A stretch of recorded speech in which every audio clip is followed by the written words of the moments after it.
அன்று 6 வருடங்களுக்கு முன்பாக ஜார்ஜ் மற்றும் லிசியிடத்தில் நிகழ்ந்த ஊடலில் சண்டையா சமாதானமா என்று கேட்டு ஜீப்பில் ஏறாமல் அவனது முகத்தையே பார்த்து கொண்டிருந்தாள் லிசி. நீ குமிழிப்போ இடுக்கிப்போ, எனக்கு என்ன வந்துச்சு? எனக்கு என்னோட அம்மா, அச்சன், யோகி இருக்காங்க. இது போக பிளாக்கி இருக்கு என்றான் ஜார்ஜ் ஸ்டியரிங்கை அழுந்த பற்றியபடி. எனக்கு உன்னை மாதிரி லிஸ்ட் போடுற அளவுக்கு யாரும் இல்லை ஜோஜு என்று கண்கள் நிறைய கண்ணீருடன் லிசி சொன்னதும், ரொம்ப ரொம்ப சாரி லிசி, ஜீப்பில் ஏறு என்று கூறி அவளது கண்ணீருக்கு முன் முழுதாய் சரண்டர் ஆனான் ஜார்ஜ். லிசியும் ஜார்ஜின் கோரிக்கையை உடனே ஏற்றுக்கொண்டு அவனது கைகளை பற்றி கொண்டாள். லிசியும் ஜார்ஜும் ஏலக்காய் மூடைகளின் வாசம் சூழ ஜீப்பில் பயணித்தனர். புல்லுமேடு கிராமத்தின் குளிர் காற்றை முகத்தில் பூசிக்கொண்டு இன்பமாய் வலம் வந்தார்கள். வீட்டிற்கு மிக அருகே வண்டியை நிறுத்திய ஜார்ஜ் லிசியிடம் சிரித்த முகமாய், இங்கேயே இறங்கிக்கோ லிசி, வீட்டு பக்கம் ஜீப் எடுத்துகிட்டு போகிறது ரிஸ்க்கு. நான் ஜீப் ஓட்டுறத யாராவது பார்த்துட்டா பிரச்சனை ஆகிடும் என்றான். ஆமாம் ஆமாம் என்று யோகியும் ஆமோதித்தான். சரி என்று இரு பெண்களும் இறங்கிக் கொள்ள, யாரும் பார்த்து பிரச்சனை ஆகிறதுக்குள்ள நான் போய் இந்த சிகப்பு காட்டெருமையை யோகி அப்பா கிட்ட கொடுத்துட்டு வந்துடுறேன் என்று ஜீப்பின் கதவுகளை தட்டி சொன்னான் ஜார்ஜ். இந்த ஜீப்பு தான் சிகப்பு காட்டெருமையா என்று கேலி செய்தாள் லிசி. ஆமாம் ஆமாம், இதுதான் சிகப்பு காட்டெருமை. மணி 4 தான் ஆகுது லிசி, நான் வரதுக்கு கொஞ்சம் முன்ன பின்ன ஆனால் அம்மா கிட்ட ஏதாவது சொல்லி சமாளி என்று வழக்கம் போல தனது திருட்டுத்தனத்தை மறைக்க விண்ணப்பம் வைத்தான். அவர்களுக்குள் இருந்த சண்டை சச்சரவுகள் சுமூகமாய் முடிந்த சந்தோஷத்தில், சரிடா பார்த்து ஓட்டு என்று மலர்ந்த முகமாய் சொன்ன லிசி வசந்தாவுடன் லைன் காட்டேஜ் வீடுகள் இருக்கும் பகுதி நோக்கி நடக்க ஆரம்பித்தாள். ஜார்ஜும் ஜீப்பை கிளப்பிக் கொண்டு சென்று விட்டான். வசந்தா அவளது வீட்டிற்குள் சென்றுவிட லிசி தனது வீட்டு பக்கமாய் நடந்து சென்ற போது அவளது கைபேசி அடித்தது. அவளின் அத்தை தான் அழைத்தது. அத்தை சொல்லுங்க. லிசி, காய்கறி வாங்கிட்டு வந்துட்டியா? வந்துட்டேன் அத்தை, வசந்தா வீட்டில் தான் இருக்கே. சரிடா, உன்கிட்ட ஒரு விஷயம் சொல்லத்தான் கூப்பிட்டேன். எஸ்டேட்டில் இந்த மாதம் தீபாவளிக்கு எல்லாருக்கும் எவ்வளவு போனஸ் தராங்க தெரியுமா? எவ்வளவு அத்தை? 15,000 தராங்க லிசி. இந்த வருஷம் இந்த எஸ்டேட்டை ஆரம்பித்த கிழவனுக்கு 70வது பிறந்த நாளாம். அலெக்ஸோட அப்பா ஆண்டனி பற்றி சொன்னேன்ல? ஆமாம், அந்த ஆண்டனிக்கு 70வது பிறந்த நாளாண்டா. அதனால் தீபாவளி போனஸாக தலைக்கு 5,000 தராங்களாம். நம்ம வீட்டில் 3 பேர் எஸ்டேட் வேலை பார்க்குறோம்ல, அதனால நமக்கு 15,000 ரூபாய் போனஸ் பணம் வரப்போகுது. ஜார்ஜுக்கு ஒரு ஸ்கூட்டி வாங்கணும் அத்தை. ஆமா லிசி, ஒரு ஸ்கூட்டி வண்டிக்கு முன்பணமா 10,000 கேட்குறாங்க. அப்புறம் லோன் போட்டு மாசத்தவனை கட்டிக்கலாம். ஆனா ஒரு நல்ல ஸ்கூட்டி வாங்கி போட்டா அவனும் ஓட்டுவான், அவனோட அப்பாவும் ஓட்டுவாங்கல்ல என்று சந்தோஷமாய் வள்ளியம்மை சொன்னார். ஆமா அத்தை, மாமாவும் எத்தனை நாள் தான் சைக்கிளே போய் வருவாங்க. கால் வலியில எத்தனை நாள் கஷ்டப்படுறாங்க. வயசாகிடுச்சுல, ஸ்கூட்டி தான் அவங்களுக்கு இனி வசதியா இருக்கும் என்றாள் லிசி. சரிடா, நான் போய் போனஸ் பணத்துக்கு டோக்கன் வாங்கிட்டு வந்துடுறேன். டோக்கன் கொடுக்க ஆரம்பிச்சிட்டாங்களாம், வச்சிடவா?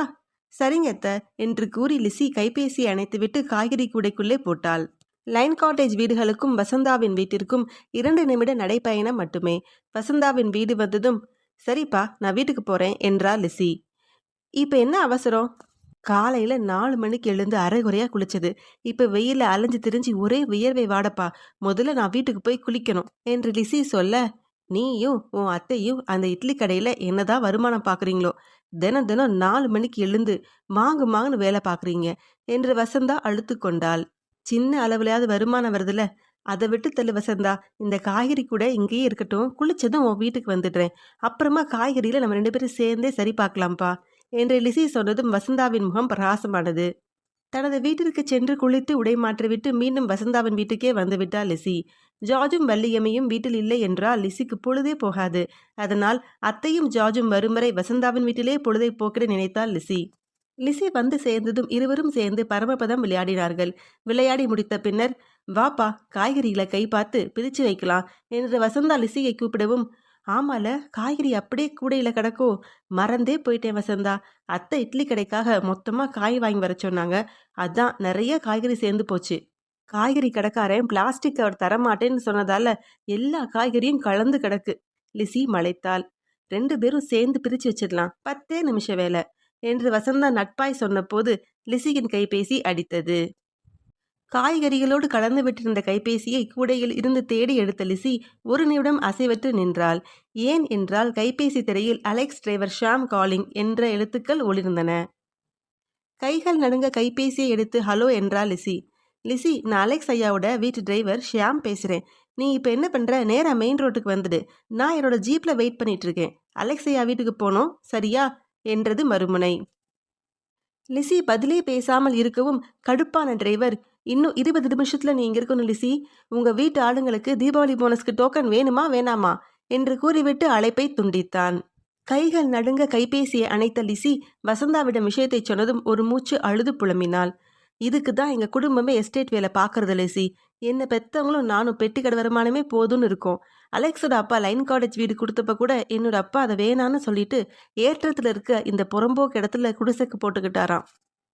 எங்க நல்ல நேரம் இந்த புறம்போக்கு இடத்துக்கு கவர்மெண்ட் பட்டா போட்டு கொடுத்துருச்சு. நீங்க தான் வேலை மற்றும் வீடு விஷயத்துல அலெக்ஸ் கிட்ட வசமா மாட்டிக்கிட்டீங்க. இப்ப என்ன பண்ண போற? தெரியலடி என்று கைகளை பிசைந்தாள் லிசி.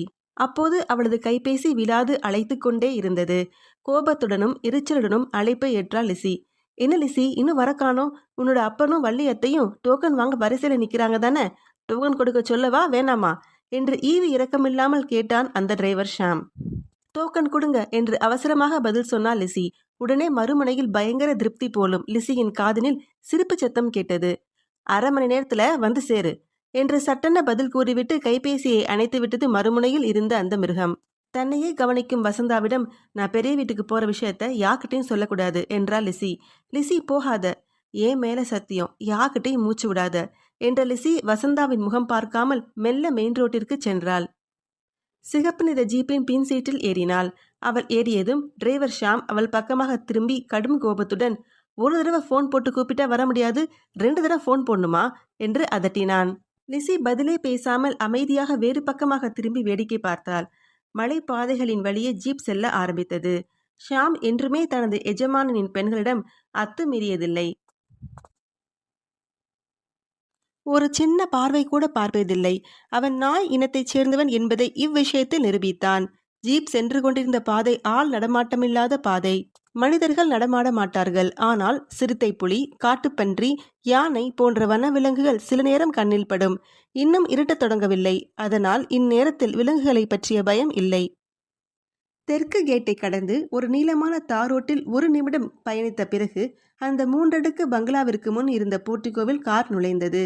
அதுதான் பெரிய வீடு என்று அழைக்கப்படும் அலெக்ஸின் வீடு. லிசி ஜீப்பில் இருந்து சோர்வாக இறங்கினாள். அலெக்ஸின் அறை நோக்கி நடந்தாள். அவள் செல்வதையே திருப்தியுடன் பார்த்து கொண்டிருந்த டிரைவர் ஷாமின் கைபேசி ஏதோ ஒரு கன்றாவி குத்துப்பாடலின் ஒளியில் அலறியது. லிசியை கவனிப்பதை நிறுத்திவிட்டு அழைப்பை ஏற்று பேசினான் ஷாம். ஏலக்காய் மூட எங்கடா? டிரைவர் ஷாம். மறுமுனையில் இருந்து ஏதோ பதில். இன்னும் 1 மணி நேரத்துல அந்த மூடைங்க நான் இருக்கிற இடத்துக்கு வந்திருக்கணும். நான் குடோனை திறந்து வச்சுக்கிட்டு உங்களுக்காக காத்திருக்கணுமா? என் வீட்டுக்கு போக வேணா? அந்த தன்ராஜ் எங்கடா? சீக்கிரம் அவனை வர சொல்லு என்று கத்திவிட்டு கைபேசியை அணைத்து விட்டான் ஷாம். லிசி இன்னும் தனது நடையில் வேகத்தை கூட்டாமல் நடக்கவும், சீக்கிரம் போ லிசி, ஐயா உள்ரூம்ல தான் இருக்காரு என்று விரட்டினான். போர்ட்டிகோ தாண்டி 4 அரைவட்ட படிக்கட்டைகளை தாண்டி அந்த உயரமான பேஸ்மெண்டில் அமைந்திருக்கும் வீட்டிற்குள் நுழைந்தாள் லிசி. ஆள் நடமாட்டமே இல்லாமல் அந்த வீடே ஏதோ பேய் பங்களா போல இருந்தது. மூங்கில் திரைகள் இருக்கும் ஜன்னல்களின் தயவில் வீட்டிற்குள் தாராளமாய் ஜில்லென்று காற்று வீசினாலும் லிசியின் உடலில் தலை முதல் கால் வரை வியர்த்து கொட்டியது. வரவேற்பரை தாண்டி ஹாலிற்கு லிசி சென்ற போது அவளை சுற்றி சிகரெட் மனம் சூழ்ந்து கொண்டது. உன் பேர் என்ன என்றது எங்கிருந்தோ ஒலித்த அலெக்ஸின் குரல். அலெக்ஸின் முகத்தை பகல் வெளிச்சத்தில் முதலாக பார்த்தாள் லிசி. தங்க நிறத்தில், பால் நிறத்தில், இளம் மஞ்சள் நிறத்தில் பெண்கள் இருப்பதை பார்த்திருக்கிறாள். லிசி கூட நல்ல நிறம்தான். ஆனால் அதிசயிக்க முடியாத நிறம் அவளுடையது. நிலவிலும் வெளிச்சம் உண்டு, சூரியனிலும் வெளிச்சம் உண்டு. இரண்டிற்கும் வித்தியாசம் உண்டல்லவா? அதுபோலத்தான் லிசியின் உடல் நிறத்திலும் அலெக்ஸின் உடல் நிறத்திலும் வித்தியாசம் இருந்தது.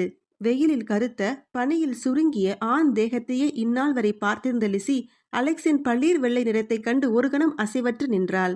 பளீர் வெள்ளை நிறத்திலும் ஆங்காங்கே பட்டு ரோஜாவின் ரோஸ் நிறத்திலும் இருந்த அவனது கன்னங்கள், மூக்கு, உதடுகள் என அனைத்தும் அவளுக்கு விசித்திரமாக இருந்தன.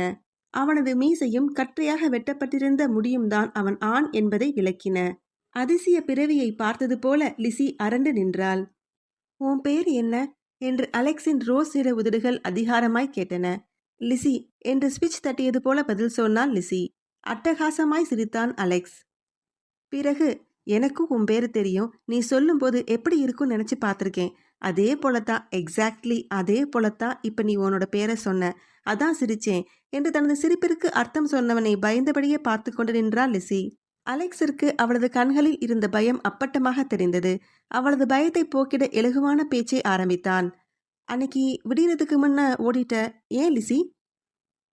உன்னை பார்த்தாலே எனக்கு பயம் என்று கூறிடவ முடியும் என்று உள்ளுக்குள் நிலைத்த லிசி, அன்னைக்கு வீட்டுக்கு போன போல இருந்துச்சு, அதான் விடிஞ்சதும் கிளம்பிட்டேன் என்றாள் அவசரமாக. மெல்ல அவளை நெருங்கி அவளது தோளை பற்றினான் அலெக்ஸ். அன்னைக்கு கொஞ்சம் ட்ரிங்க் செஞ்சிருந்தேன், இப்ப ட்ரிங்க் பண்ணல. ஏன் தெரியுமா? லிசி தலையை இல்லை என்ற அர்த்தத்தில் ஆட்டினாள். போன வருஷம் ஜூன் ஜூலை மாசத்துல இருந்துதான் உன்னை கவனிச்சிட்டு இருக்கேன். யூ ஆர் சோ ஸ்வீட் என்றவன் அவளது கண்களை பார்த்து, அன்னைக்கு முதலா உன்னை மீட் பண்ண போறோங்கிற டென்ஷன்ல ஐ ட்ராங்க் டூ மச். அன்றைய இரவு முடிஞ்சு எப்படி பகல் வந்ததுன்னே எனக்கு நினைவில்லை. ரொம்ப நாளா, கிட்டத்தட்ட 1 வருஷமா ஆசைப்பட்ட இரவு எப்படி கடந்து போச்சுன்னே எனக்கு தெரியல. இன்னைக்கும் அதே தப்ப நான் செஞ்சிடக்கூடாதுல்ல. உன்னை டச் பண்றத நான் மறந்துடக்கூடாதுல்ல. அதுக்கு தான் இன்னைக்கு நான் ட்ரிங்க் பண்ணல என்று விளக்குவரை தந்தவன் அவளை தன் பக்கமாக இழுத்து இறுக்கி அணைத்தான். அலெக்ஸின் விரல்கள் லிசியின் தேகத்தில் சதுரங்க ஆட்டம் விளையாடின. ஆட்டத்தின் ஒவ்வொரு நகர்வும் அவனது புத்திக்குள் மனப்பாடமாக பதிந்து போனது. லிசியை வென்று ஆட்டத்தை ஆரம்பித்தவன் விளையாட்டு முடிகின்ற வேளையில் தோற்றுப்போய் இருந்தான். சதுரங்க ஆட்டத்தில் ராஜாக்கள் தானே தோற்று போவார்கள். ஆனால் அலெக்ஸ் விஷயத்தில் செக்மேட் என்று சொல்லி ஒரு கேரளத்து எஸ்டேட்டின் வருங்கால ராஜாவை முற்றிலும் சாய்த்திருந்தது லிசியின் கள்ளம் கவடம் இல்லாத விழிகள். ஆனால் அலெக்ஸ் என்னும் இளவரசன் இங்கு தோற்று போயிருந்தான். ராஜாக்கள் மட்டுமே தோற்றுப்போகும் செஸ் விளையாட்டில் வழக்கத்திற்கு மாறாக ஒரு இளவரசன் தோற்று போயிருந்தான். அத்தியாயம் 8. இன்று பாதிரியாரிடம் பேசிவிட்டு வந்த பிறகு. லிசி அலெக்ஸ் கூட போயிட்டாளா? அந்த அலெக்ஸ் கிட்ட அப்படி என்னதான் வசியப்பொடி இருக்குன்னு தெரியலடா ஜார்ஜ் என்று யோகி கோபமாக கேட்க, இல்லடா அலெக்ஸ் ஏதோ கேம் ஆடுறான் என்று ஜார்ஜ் பதில் சொன்ன போது அவனின் கோபம் இன்னும் பல மடங்கானது. அன்னைக்கே அவனை கொன்றிருக்கணும் யோகி. அந்த வயசுல கோலையா இருந்துட்டேன். அவனோட ஜீப்பை பள்ளத்தூக்குல தள்ளிருக்க கூடாது, அவனையே பள்ளத்தூக்குல உருட்டி விட்டுருக்கணும்.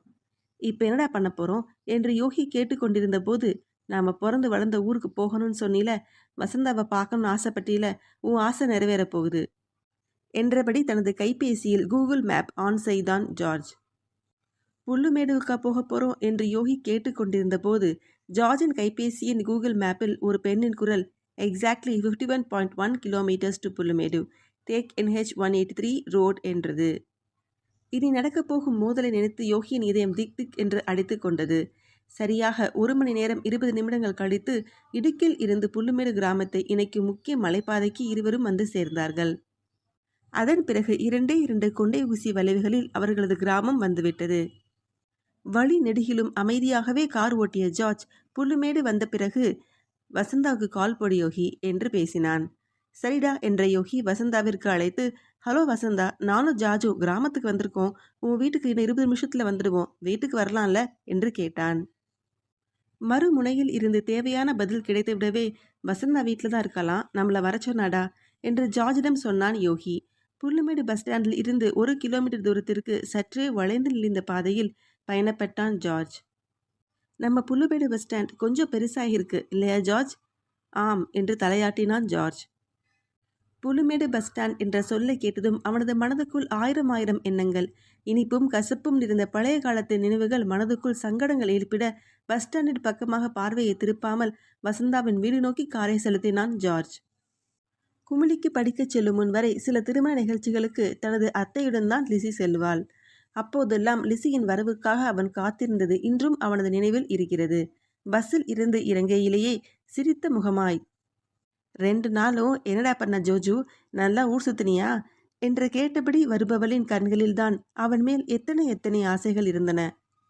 கடந்த காலத்தில் நடந்தவை எல்லாம் நினைவடுக்குகளிலிருந்து தூசி தட்டி எழுப்பப்பட்டன. கடைசியாக அந்த கிராமத்தை விட்டு கிளம்பும் போது அவனது மனம் எரிமலையைப் போல வெடித்து சிதறிக் கொண்டிருந்ததை யோகி மட்டுமே அறிவான். இனி இந்த ஊருக்கு வரவே கூடாது என்று மனதில் கங்கணம் கட்டி கொண்டு கிளம்பியதும் ஜார்ஜ் நினைவில் வந்து போனது. கடந்த காலத்தை நினைத்தவன் மிகவும் கஷ்டப்பட்டு நிகழ்காலத்திற்கு தன் மனதை மூக்கணாங்கயிறு போட்டு இழுத்து கொண்டு வந்தான். அவர்களது இனோவா கார் சீரான வேகத்தில் பயணித்தது. போக்குவரத்து நெரிசலில் 10 நிமிடங்கள் கடந்த பிறகு ரோட்டின் இடது ஓரத்தில் அவர்களுக்கு கையாட்டியபடி நின்று கொண்டிருந்தாள் வசந்தா. காரை இடது ஓரத்தில் இருந்த சிறிய கேரட் தோட்டத்தின் காலி இடத்தில் நிறுத்துமாறு சைகை செய்தாள். வசந்தா சொன்ன பார்க்கிங் இடத்தில் காரை நிறுத்திய ஜார்ஜ் யோகியுடன் சேர்ந்து வசந்தாவை நோக்கி சென்றான். வாங்க ஜார்ஜ், வாங்க யோகி, நல்லா இருக்கீங்களா? என்றனர் இருவரும். கார் இங்கே நிக்கட்டும், வீட்டுக்கு முன்னாடி கார் நிறுத்த இடம் கிடையாது, வசந்தா குறைப்பட்டாள். இந்த நிலம் பாண்டி அண்ணனோடது தானே என்று கார் நின்ற இடத்தை காட்டி கேட்டான் ஜோஜு ஜார்ஜ். ஆமா ஜார்ஜ், அவர் செத்து போயிட்டாரு.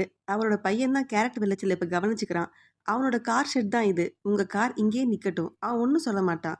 வாங்க வீட்டுக்கு வாங்க என்று தனது நண்பர்களை அழைத்தாள் வசந்தா. வாங்க ஜார்ஜ், வாங்க யோகி, நல்லா இருக்கீங்களா? என்றனர் இருவரும். கார் இங்கே நிக்கட்டும், வீட்டுக்கு முன்னாடி கார் நிறுத்த இடம் கிடையாது, வசந்தா குறைப்பட்டாள். இந்த நிலம் பாண்டியனோடது தானே வசந்தா என்று கார் நின்ற இடத்தை சுட்டி காட்டி கேட்டான் ஜோஜு ஜார்ஜ். ஆமா ஜார்ஜ், அவர் செத்து போயிட்டாரு. அவரோட பையன்தான் கேரட் விளைச்சல இப்ப கவனிச்சுக்கிறான். அவனோட கார் ஷெட் தான் இது. உங்க கார் இங்கே நிக்கட்டும், அவன் ஒன்றும் சொல்ல மாட்டான். வாங்க வீட்டுக்கு வாங்க என்று தனது நண்பர்களை அழைத்தாள் வசந்தா. வசந்தாவின் வரவேற்பை ஏற்று மெல்ல அவளின் வீடு நோக்கி நடந்தான் ஜார்ஜ். யோகி வசந்தாவின் கைகளை பிடித்தபடி நடந்து வந்து சேர்ந்தான். அவர்கள் தங்களுக்குள் ஏதோ காதல் ரகசியம் பேசிக்கொண்டார்கள். வீட்டிற்குள் அனைவரும் வந்ததும், டீ குடிக்கிறீங்களா என்று வசந்தா கேட்டபோது வசந்தாவின் விருந்தோம்பலை பொறுமையாக ஏற்கும் மனநிலையில் ஜார்ஜ் இல்லை. நாசுக்காக மறுத்துவிட்டு, லிசி கூட கடைசியா நீ எப்ப பேசின வசந்தா என்று கேட்டான். நானே உன்கிட்ட எப்படி சொல்றதுன்னு நினைச்சிட்டு இருந்தேன்டா, நீ கேட்டுட்ட. இன்னைக்கு காலையில 5 மணிக்கு லிசி எனக்கு கால் செஞ்சா. அலெக்ஸ் கூட ஏதோ ட்ரக்கிங் டூர் போக போறதா சொன்னான். பிறந்து 4 மாசமே ஆன அவளோட நாய்க்குட்டியை ஃபாதர் வீட்டில் விட்டுருக்காளாம். அதுக்கு கொஞ்சம் பிஸ்கெட் வாங்கி தர சொல்லி சர்ச் அட்ரஸ் கொடுத்தா. திடீர்னு கிளம்புனதா சொன்னா. பாத்தியாடா, நாய்க்கு பிஸ்கெட் வாங்கி தர ஆள் இல்லைன்னு அக்கறைப்பட்டு பார்சல் அனுப்ப சொல்லியிருக்கா.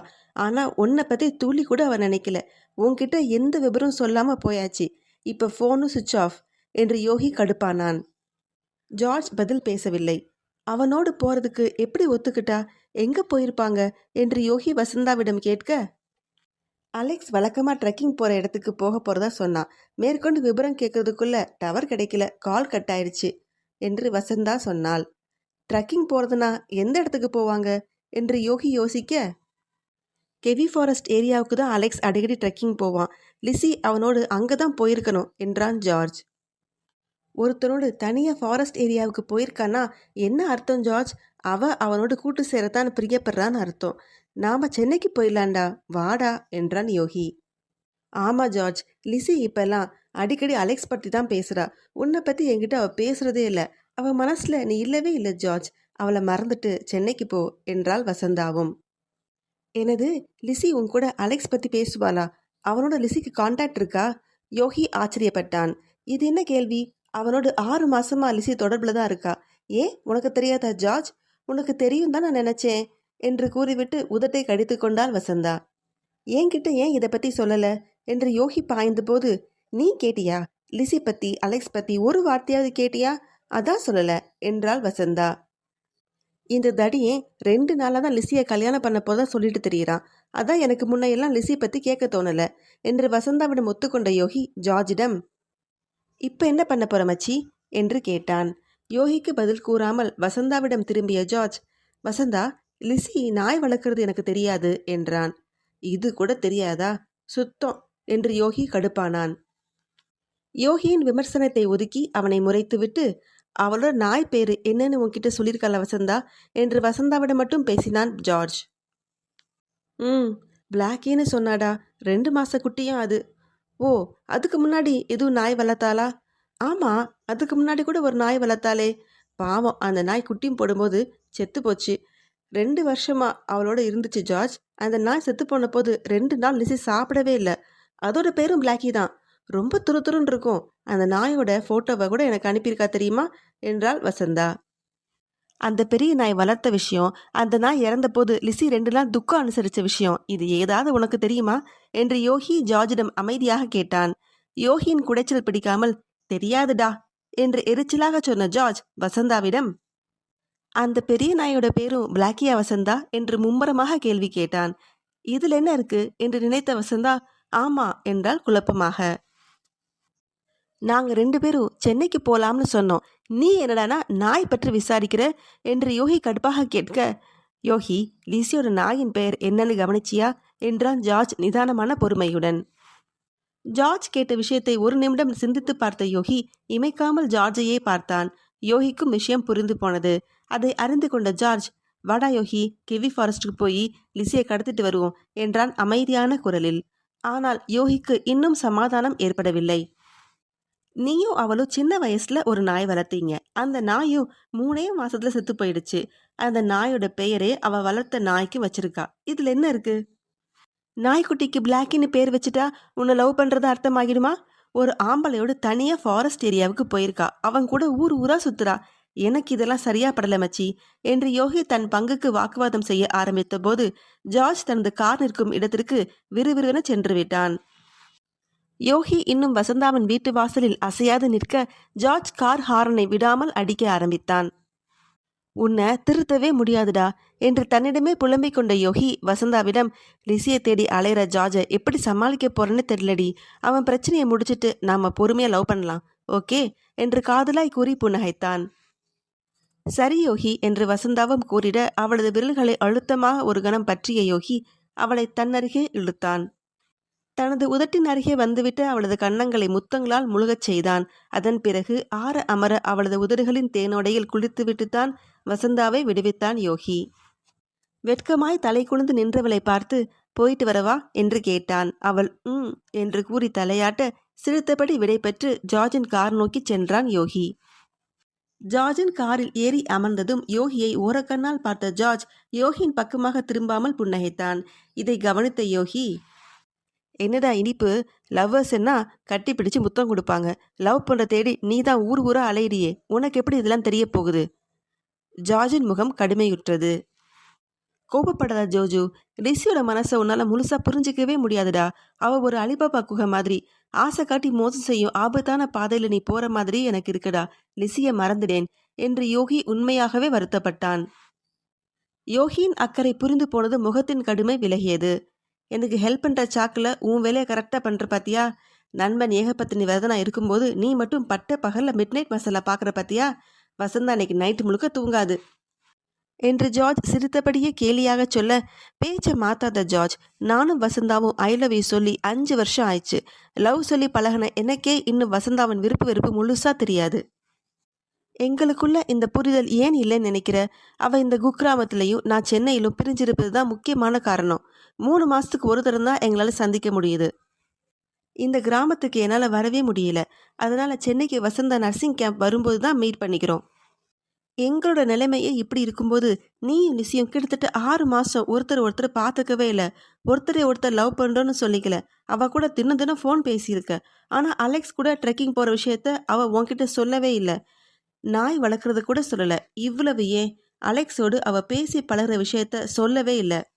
இவ்வளவு விஷயம் இருக்கும்போது அவளை தேடி கெவி ஃபாரஸ்ட்டுக்கு போகணும்னு சொல்றியே. கெவி ஃபாரஸ்ட்டுக்கு கூகுள் மேப் போடு யோகி என்றான் ஜார்ஜ் உறுதியான குரலில்.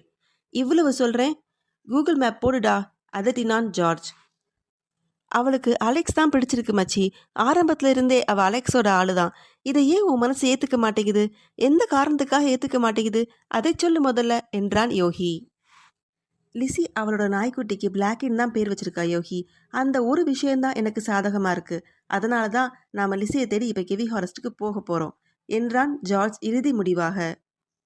ஜார்ஜின் விளக்கம் கேட்டு நக்கலாக சிரித்தபடி, என்றோ ஒரு நாள் அவளுக்கு நீ கிஃப்ட் செய்த நாய்க்குட்டியின் நினைவிலே இருக்கும் லிசி, உன்னை விரும்புகிறதா நீ நினச்சிக்கிற. அதை நினைச்சாதான் எனக்கு சிரிப்பாக இருக்குடா என்றான். நாய் நம்மக்கிட்ட காட்டுறதுக்கு பேர் நன்றி. நாம நாய் மேலே வச்சிருக்கிறதுக்கு பேர் பாசம். தூய்மையான நேசண்டா யோகி. 3 மாதம் வளர்த்த பேக்கியே லிசியால மறக்க முடியல. அவளால் என்ன மறந்துட முடியுமாடா? என் நேசத்தை லிசியால மறக்க முடியுமாடா? தினம் தினம் அவளோட ஃபோனில் பேசும்போதும் அன்பையும் அக்கறையும் கொட்டுறேனே. 5 தடவை ஜீவனின் நேசத்தை பெரிதாக நினைக்கிற லிசிக்கு என்னோட நேசத்தை தவிர உலகத்தில் வேற எது பிடிக்க போகுது? சொல்லு பாப்போம் என்றான் ஜார்ஜ். உனக்கு லிசி மேலே பைத்தியம்தான் பிடிச்சிருக்கு என்று கூறி தலையில் அடித்து கொண்ட யோகி கூகுள் மேப்பில் கெவி ஃபாரஸ்ட்டுக்கு வழி தேடினான். கூகுள் மேப் வழியை சொல்ல ஜார்ஜ் தனது காரை செலுத்தினான். கார் கூகுள் மேப்பின் பாதையில் பயணித்தாலும் ஜார்ஜின் மனம் வேறு ஒரு திசையில் பயணித்தது. 6 ஆண்டுகளுக்கு முன்பாக அவன் கடந்து வந்த பாதையில் பயணிக்க ஆரம்பித்தது.